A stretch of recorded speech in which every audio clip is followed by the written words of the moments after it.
명품을 밝히는 편도 아닌데 도무지 돈이 모이지 않네요. 열심히 일하고 정기적인 수입이 있는데도 왜 항상 쪼들리는지 모르겠어요. 빚이 많지도 않은데 매달 적자를 면치 못해요. 상담을 위해 사무실을 찾은 사람들에게 자주 듣는 이야기다. 돈이 늘 부족하거나 모이지 않는 사람은 많건 적건 간에 돈 문제에 있어서만큼은 실패자에 속하는 사람이다. 돈 문제에서 실패했다고 하면 주식이나 도박으로 전 재산을 탕진하거나 높은 이자로 사채를 빌리는 등의 비참한 이미지를 떠올리는 독자가 많을 것이다. 그러나 그런 낭비형 생활 습관과는 무관한 극히 평범하고 성실한 사람들도 매일 소소한 실패를 반복하고 있다. 매일 회사 앞 작은 카페에서 라떼를 사들고 출근해요. 오후에는 에너지 음료를 사서 마셔요. 그래야 정신이 번쩍 들거든요. 흔히 듣는 말이다. 아마 자신의 이야기라고 생각하는 독자들도 많으리라 생각한다. 이미 이러한 습관이 완전히 몸에 뱄다면 이 습관 때문에 1년에 100만 원 이상 지출하며 저축 면에서는 매일매일 작은 실패를 거듭하고 있는 것이다. 카페에서 파는 라떼는 보통 3,000원, 에너지 음료는 2,000원 정도이므로 이를 모두 마시면 하루 5,000원 안팎의 돈이 나간다.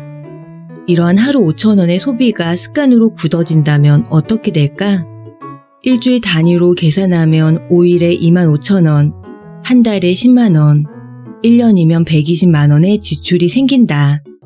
반대로 집에서 커피나 홍차를 내려 텀블러에 담아 마신다면 매일 그만큼의 음료값을 저축할 수 있을 것이다. 5년이면 600만 원, 10년이면 1200만 원이나 모을 수 있다. 한 번에 들어가는 돈이 적어 쉽게 써버리는 돈을 라테머니라고 한다. 물론 라테를 마시는 일 자체가 나쁘다고는 할 수 없다.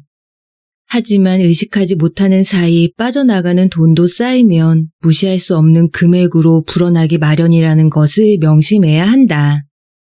5,000원 정도는 괜찮아. 5,000원 정도의 작은 돈을 가볍게 여기는 사고와 습관이 저축을 실패하도록 만드는 중요한 요인이 된다.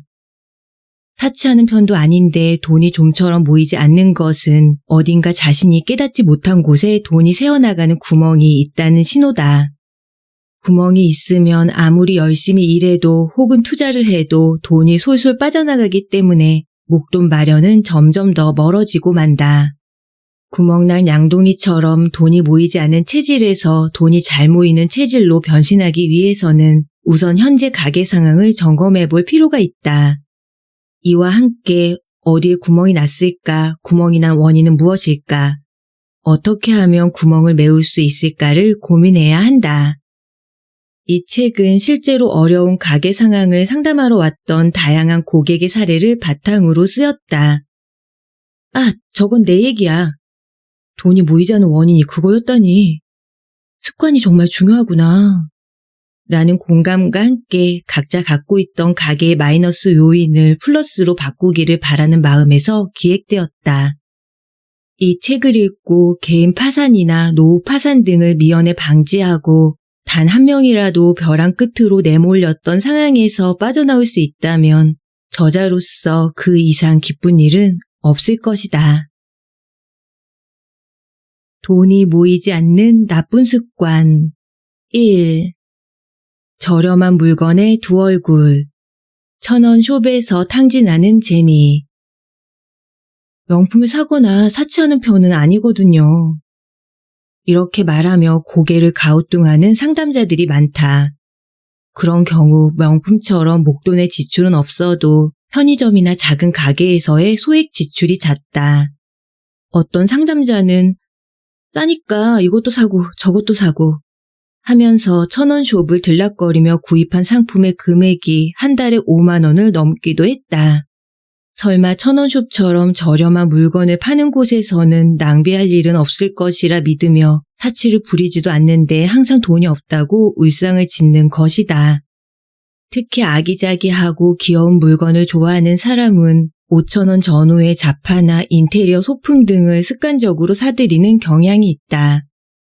어떤 회사원은 퇴근길에 지하철역이나 근처 잡화점 등에서 귀여운 캐릭터 용품을 구입하는데 지출한 금액이 월 15만 원을 넘긴 경우도 있었다. 아이를 키우면서도 어린 자녀를 위해 자녀가 좋아하는 캐릭터가 붙은 과자나 학용품, 장난감을 마구 사주는 부모들이 적지 않다. 학원이나 유치원에 아이를 데려다주고 오는 길에 편의점에 들려 매일 간식이나 라면, 만두 등을 사는 것이 습관이 된 사람들도 있었다. 이들은 모두 5천 원 정도인데 괜찮겠지 라는 라테머니 감각을 갖고 있다고 볼 수 있다.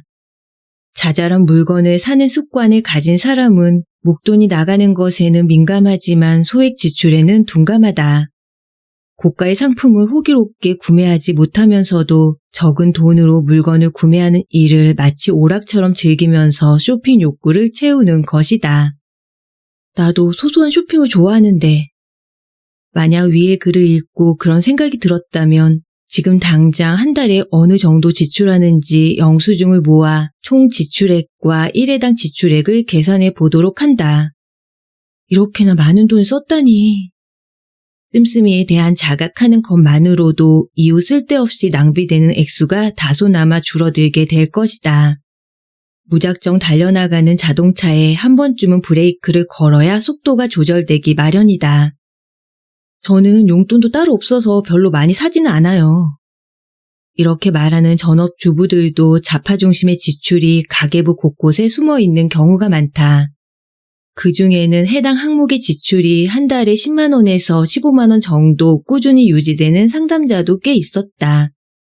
본인은 마음대로 쓸 수 있는 금액에 한계가 있다고는 하지만 실제로 생활비 명목으로 받는 돈을 얼마든지 융통할 수 있으므로 긴장감 없이 돈을 쓰기 쉽다.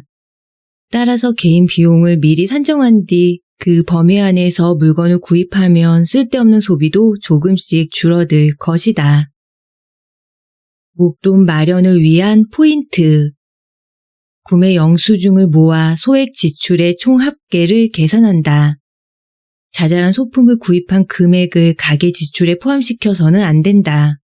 별도의 개인 비용을 정하고 반드시 그 범위 안에서 돈을 쓰도록 한다.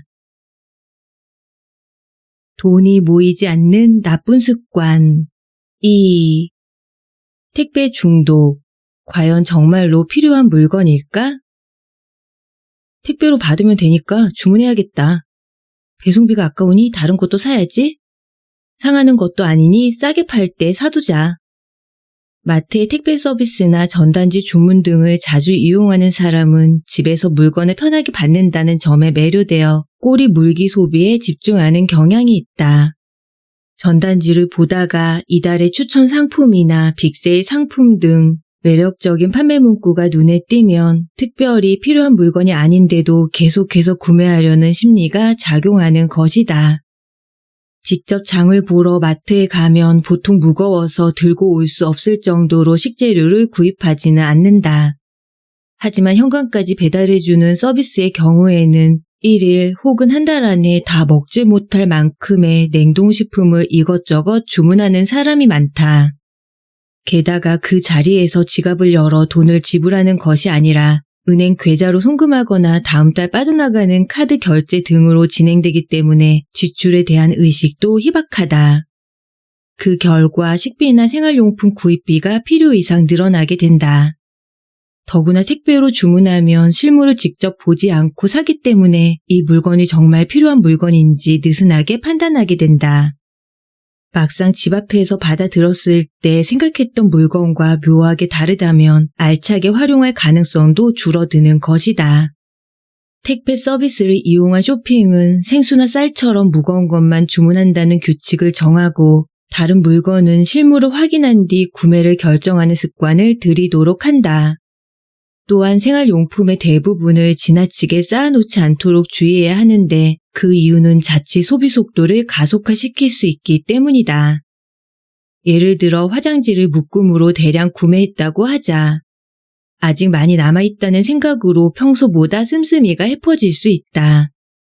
아무리 저렴하게 구매할 기회라고 해도 중복된 아이템을 사거나 너무 많은 양을 주문하는 것은 전체적으로 보면 결코 이익이 되지 않는다. 불필요한 물건은 절대로 사지 않는다는 규칙을 정하고 필요한 양만큼만 준비해두면 아끼면서 쓰게 된다. 그 결과 지출도 자연스럽게 줄어들 것이다. 목돈 마련을 위한 포인트. 택배로 받을 물건의 범위를 한정시키고 꼬리 물기 소비가 되지 않도록 주의한다. 화장지와 같은 소모품은 최저 수준 정도만 준비해둔다. 돈이 모이지 않는 나쁜 습관. 3. 홈쇼핑 마니아. 클릭 한 번으로 돈이 샌다. 아마존을 비롯한 온라인 쇼핑은 스마트폰이나 PC 등을 이용해 언제 어디서든 주문 버튼만 클릭하면 상품 구매가 가능하기 때문에 과소비를 조장하는 경향이 있다. 현금을 주고 물건을 사는 경우 5,000원짜리가 없어졌다거나 만원짜리 3장이 줄었다, 5만원이나 썼다는 식으로 돈이 줄어드는 것이 눈에 보이기 때문에 지출을 피부로 느낄 수 있다. 반면 돈이나 지갑에는 손대지 않은 채 화면상에서 카드로 결제하는 온라인 쇼핑은 돈을 쓴다는 감각이 크게 와닿지 않을 뿐더러 마치 돈에 여유가 있는 것처럼 착각할 수 있다. 그래서 갖고 싶은 것이 생기면 24시간 열려있는 쇼핑몰에서 습관적으로 가소비하기 쉽다. 무이자 할부에 현혹되어 지출을 계속하다 보면 월말에 고액의 청구서를 받고 당황할 수도 있다. 이러한 온라인 쇼핑의 피해를 방지하기 위해서는 지출을 가시화하는 것이 중요하다. 체크카드는 상품을 구매하는 즉시 계좌에서 결제 금액이 빠져나가기 때문에 본인이 얼마나 돈을 썼는지 실감하게 된다. 일반적으로 신용카드로 계산한 경우 결제액은 다음 달 인출된다. 하지만 이미 상품에 대한 비용은 지불된 것이나 다름없으므로 카드 사용 후에는 지정 계좌에 결제액을 입금해 두는 습관을 들이도록 한다. 그렇게 하면 내가 이만큼 썼구나 하고 의식할 수 있을 것이다. 목돈 마련을 위한 포인트. 온라인 쇼핑으로 과소비를 방지하기 위해서는 체크카드로 결제하여 즉시 인출되도록 한다. 신용카드로 결제했을 때는 다음 달 인출이 이전에 계좌에 결제액을 미리 입금함으로써 자신의 씀씀이를 실감하도록 한다. 돈이 모이지 않는 나쁜 습관. 4. 리볼빙의 함정. 아무리 갚아도 빚이 줄지 않는다. 나는 예전에 현금 서비스로 1,000만 원을 빌렸었던 뼈아픈 경험을 갖고 있다. 신용카드로 간단하게 돈을 빌릴 수 있는 현금 서비스도 여러 번에 나누어 내는 리볼빙 서비스를 이용하면 높은 수수료가 붙게 된다. 리볼빙 서비스는 카드 사용액이 얼마든 상관없이 변제 액수가 매월 일정하기 때문에 언뜻 지출이 안정적인 것처럼 보일 수 있다. 그러나 액수가 높거나 한도 안에서 서비스를 여러 번 이용하는 경우 그만큼 잔액이 쌓이면서 여기에 또다시 수수료가 붙는 악순환이 벌어질 수 있다. 오랜 기간 변제했는데도 갚아야 할 금액이 줄어들지 않고 원금보다 많은 빚을 지게 되어 완전히 갚을 때까지 오랫동안 수수료를 감당해내야만 한다. 어떤 회사원의 경우 총 800만 원의 카드 빚을 리볼빙 서비스를 이용해 매달 70만 원씩 갚아 나갔다. 그는 리볼빙으로 매월 변제액을 일정하게 맞추고 100만 원 이상의 저축액을 확보하려는 계획을 세웠다. 빚을 갚으면서 동시에 저축까지 할 수 있어서 서비스에 대한 만족감도 높았다. 그런데 리볼빙 서비스의 이자는 원금의 15%에 달했고 오랫동안 고정 금액을 변제했음에도 불구하고 원금이 줄어들지 않았다. 수수료 지불이 오히려 더욱 부담을 가중시킨 것이다. 저축은 포기하지 않았으니 남는 돈이 있겠지. 이와 같은 착각에 빠져 가게 전체를 모순에 빠뜨리지 않도록 해야 한다. 변제액의 부담을 줄이고자 이용한 리볼빙 서비스가 마이너스 요인으로 작용할 수 있다는 사실을 반드시 기억하도록 하자. 수수료가 높은 현금 서비스는 하루라도 빨리 정리해야 한다. 적금을 깨서라도 한 번에 완전히 갚는 것이 가장 확실한 방법이다. 목돈 마련을 위한 포인트. 수수료가 높은 리볼빙 서비스는 이용하지 않는다. 가게에 도움이 되려면 저축보다는 빚을 갚는 것이 먼저다. 돈이 모이지 않는 나쁜 습관. 5. 과보험 사태를 막아라. 만약에 때문에 가게가 휘청거린다. 보험료 지출이 너무 많아서 가게에 부담이 돼요. 생명보험료에 들어가는 돈 때문에 저축하기가 빠듯해요. 상담실을 찾는 사람들 중에는 이와 같은 고민을 호소하는 경우가 많다. 보험은 인생에서 두 번째로 큰 쇼핑이다 라는 말이 있지만 집이나 자동차처럼 형태가 남는 것도 아니기 때문에 보험에 그렇게 많은 돈이 들어갈 리가 없다고 생각하는 사람이 적지 않다. 가게를 규모 있게 꾸려나가면서 저축을 늘리고자 한다면 보장 내용을 다시 한번 살펴보고 보험료를 줄일 수 있는지 체크해 보아야 한다. 만에 하나 일어날 사고나 지병을 모두 대비하고 여기에 저축 기능까지 더해 여러 개의 보험에 가입했다면 틀림없이 과보험 상태일 가능성이 높다. 생명보험은 각 가정의 가족 구성원에 따라 필요한 보장이나 단가가 달라진다. 독신이나 결혼 등 각 단계별로 변화에 맞추어 보험 목적을 고려해 가입하도록 하자. 일본에서는 주택 대출 시 단체 신용 생명보험에 가입하는 경우가 많은데 이것은 본인이 사망했거나 고도 장애가 발생했을 때 대출금의 잔액을 보전해주는 보험이다. 그래서 생명보험사에서 해당 보험을 핑계로 보장 액수를 줄이는 경우가 많으므로 가입할 때 이와 같은 예외 조항이 있는지 꼼꼼하게 따져보아야 한다. 특히 취업이나 자녀 출산을 기점으로 보험에 들었던 사람이나 자신이 가입한 보험의 보장 내용을 잘 모르는 사람은 재설계를 통해 보험료를 적정 수준으로 조절할 필요가 있다. 건강보험 확대로 인해 생명보험에서 불필요해진 항목이 있을 수 있으므로 달라진 보장 내용이 없는지 확인하자. 참고로 자녀를 독립시킨 뒤에는 사망보험료를 하향 조정하는 것도 보험료를 줄이는 한 가지 방법이다.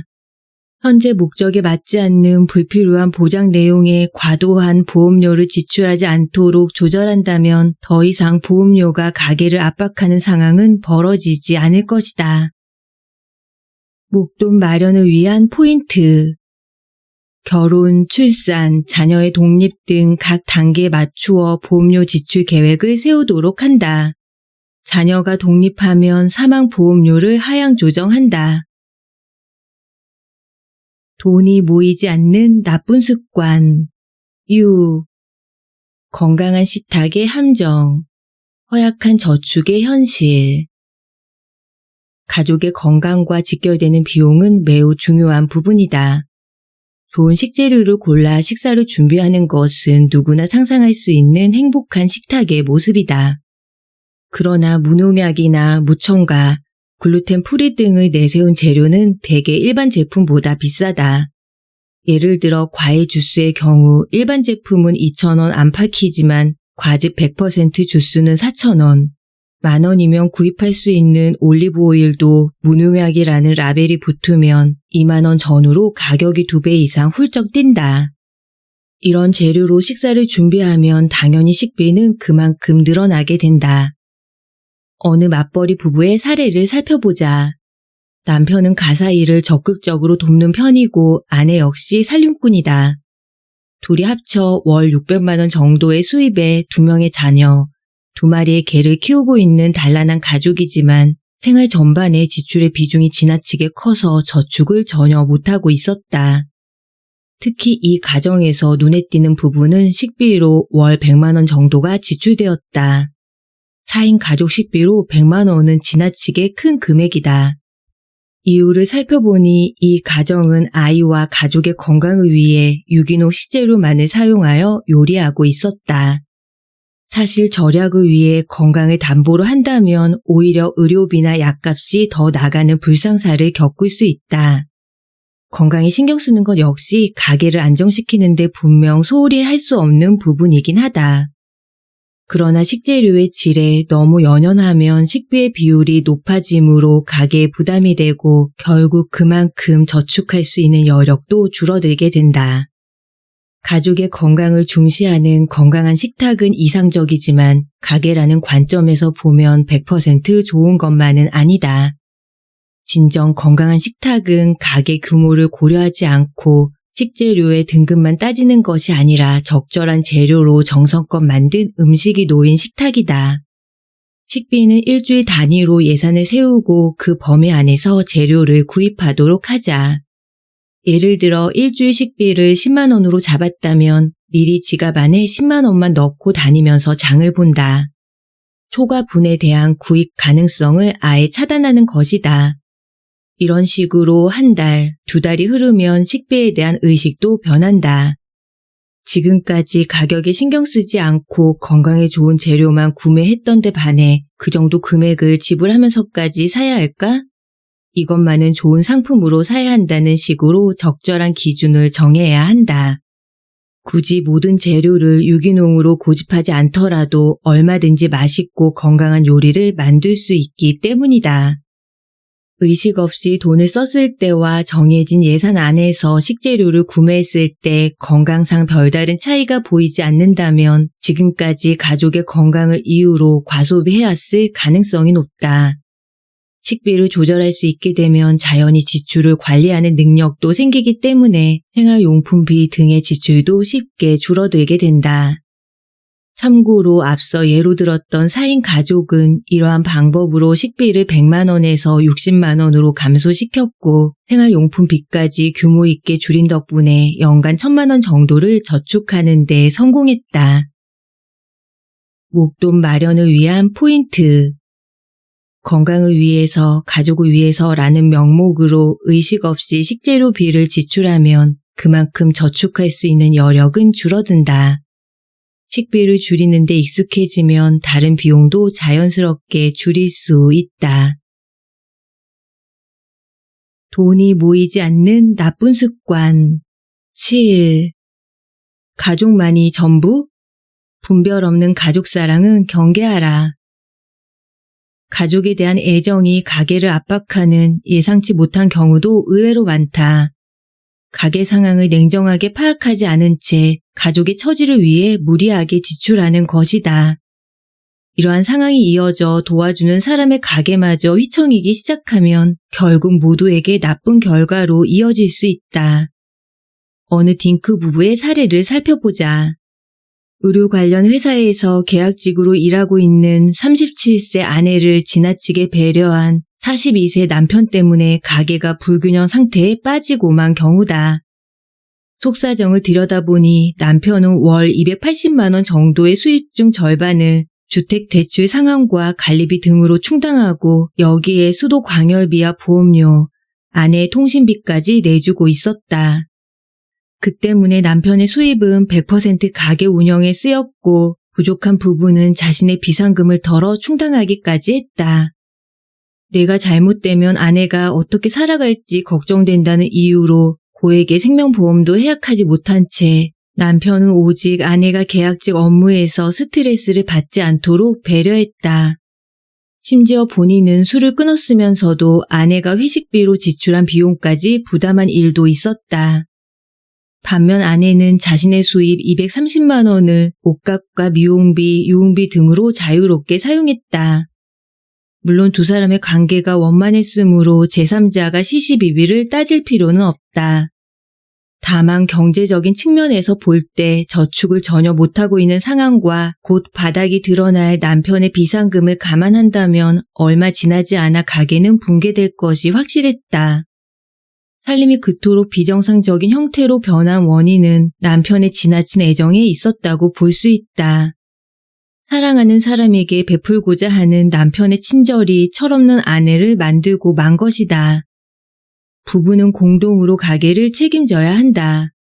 따라서 혼자 모든 부담을 짊어지겠다는 생각은 결코 미덕이 될 수 없다. 특히 이 부부의 경우처럼 맞벌이임에도 어느 한쪽이 생활비 전체를 부담하는 불균형한 상태로는 가게가 유지되지 못한다. 진지하게 가게를 관리하겠다고 마음먹었다면 아내에게도 협조를 요청하여 의견을 조율할 필요가 있다. 부부는 가게를 공유하면서 동시에 무엇을 위해 돈을 모아야 하는지 목적의식을 갖지 않으면 영원히 돈을 모을 수 없다. 비슷한 맥락에서 아들을 너무 사랑하는 50대 후반 부부의 사례도 함께 소개하기로 한다. 부부에게는 월 500만 원의 부동산 수입이 있었는데 아르바이트로 평균 200만 원을 벌면서 혼자 살고 있는 36세 아들의 부족한 생활비를 수시로 지원해주고 있었다. 게다가 아들은 주말마다 부부의 집으로 찾아와 생필품 등을 가져갔고 그 때문에 9천만 원이었던 부부의 저축액은 5년 만에 3,900만 원으로 줄어들고 말았다. 이대로는 우리에게도 아들에게도 좋지 않다고 판단한 부부는 아들에게 현재 상황을 털어놓았고 이후 아들은 안이했던 자신을 반성하면서 구직 활동을 시작했다고 한다. 아들에게 지원하는 금액을 월 25만 원 정도로 낮추자 매월 지출이 90만 원까지 줄어들었고 덕분에 더 이상 저축한 돈을 인출하지 않아도 될 만큼 안정된 생활을 할 수 있었다. 이 부부의 경우 아들을 향한 과도한 애정으로 인해 아들에게 금전적인 지원을 지속함으로써 불효자를 만든 사례라 할 수 있다. 돈이 있건 없건 간에 가족에게 금전적으로 지나치게 의존하면 결과적으로 가족도 가게도 모두 무너질 수밖에 없다. 진심으로 가족을 사랑한다면 돈 문제만큼은 확실하게 정리하는 것이 상대를 위하는 길이다. 진정한 친절은 무신경한 배우자나 자녀를 무조건 받아주는 마음이 아니라 현실을 있는 그대로 이야기할 수 있는 용기에서 나온다. 목돈 마련을 위한 포인트. 가족을 향한 애정과 지나친 관용은 별개의 문제다. 돈 문제만큼은 확실하게 상대방에게 전달하는 것이 진정한 애정이다. 돈이 모이지 않는 나쁜 습관. 8. 노후 파산주의보. 퇴직금은 손자 손녀의 교육 자금이 아니다. 정년을 맞이하고 퇴직금이 통장에 입금되면 왠지 모를 자신감에 자녀나 손자, 손녀들에게 돈을 물쓰듯 쓰다가 노후 파산의 위기에 빠지는 경우가 종종 발생한다. 어떤 부부는 정년과 동시에 퇴직금을 받은 데다 부모로부터 유산까지 상속받아 5억 7천만 원이라는 거금을 손에 쥐게 되었다. 사람은 누구나 생각지 못한 큰 돈을 갖게 되면 금전적인 감각이 현저하게 떨어지기 마련이다. 그래서 복권에 당첨된 사람들 중에 갑자기 수중에 들어온 엄청난 돈을 흥청망청 쓰다가 빈털터리가 되는 예가 적지 않다. 이 부부 역시 갑자기 생긴 거금으로 인해 배짱이 두둑해졌고 증여세가 붙지 않는 교육자금 증여 비과세 제도를 이용하여 3명의 손자에게 각각 7천만 원씩 선물했다. 이후에도 아직 3,600만 원이나 남았고 연금까지 있으니 노후 걱정은 없다고 판단한 부부는 250만 원의 연금보다 많은 350만 원 정도를 매월 생활비로 사용했다. 물론 부족한 부분은 3억 6천만 원에서 조금씩 메웠다. 어느 날 매월 100만 원씩 빠져나가는 돈을 보면서 부부는 이 상태로는 20년 안에 파산할지도 모른다는 위기감이 들기 시작했다. 밤새 고민하던 그들은 어렵사리 손자에게 미안하지만 돈을 돌려줄 수 없겠느냐고 물었지만 교육자금 명목으로 비과세로 증여한 뒤여서 다시 돌려받는 일도 녹록지 않았다. 결국 식비나 택시비 등의 비용을 줄여 생활비를 연금 수준으로 맞추면서 노후 파산의 위기를 무사히 넘길 수 있었다. 비슷한 사례는 또 있다. 부모의 유산 상속액 1억 5천만 원을 받고 마음이 들뜬 어느 젊은 부부는 신혼여행 삼아 세계 여러 나라를 돌아다니면서 1년 동안 1억 정도를 한꺼번에 써버린 경우도 있었다. 물론 과정이야 어찌되었든 나중에라도 지출을 줄이려 노력했다면 오히려 1년의 경험이 인생을 풍요롭게 하는 계기로 작용할 수 있을 것이다.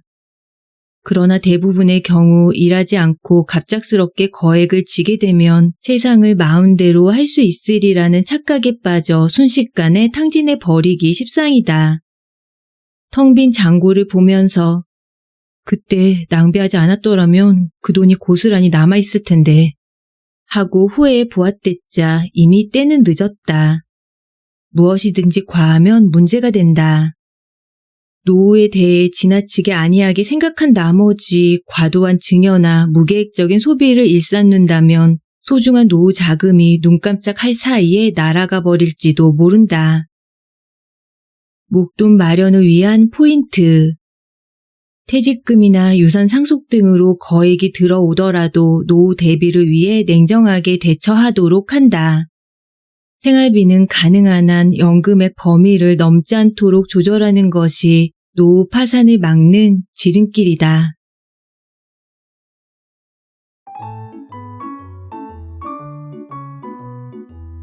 오늘 서리책방에서는 요코야마 미스야키 지음, 정유나 옮김 반리 출판, 부자는 아니어도 돈 걱정 없이 사는 법 중에서 제2장, 돈이 모이지 않는 나쁜 습관의 내용 일부와 함께 했습니다.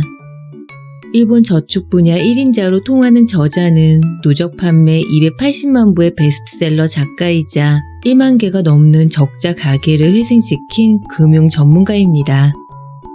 그가 주목하는 것은 주식이나 도박으로 전 재산을 탕진하고 높은 이자로 사채를 빌리는 등의 비참한 실패가 아니라 지극히 평범하고 성실한 사람들이 매일 반복하는 소소한 실패입니다. 저자는 매일 마시는 카페라떼 한 잔처럼 한 번에 들어가는 돈이 적어서 쉽게 써버리는 돈도 결코 작게 생각해서는 안 된다고 충고합니다. 5,000원 정도의 적은 돈을 가볍게 여기는 사고와 습관이 결국 저축에 실패하도록 만든다는 것입니다. 5,000원쯤이야 하는 방심으로 나도 모르게 빠져나가는 지출은 우리의 통장을 빈약하게 할 뿐만 아니라 그러한 생활 습관이 결국 어두운 노후를 만들 수 있음을 여러 사례를 통해 설명하는데요. 그러한 나쁜 생활 습관의 예로 1,000원숍, 택배, 홈쇼핑 등 저렴함과 편리함을 가장하여 소비를 부추기는 것을 경계해야 한다고 진지하게 경고합니다. 별것 아니라고 생각했던 사소한 나쁜 습관들이 사실은 우리 가게의 경제 사정을 위협하고 부에 이르는 길에 가장 큰 걸림돌이 될 수 있다는 것이죠.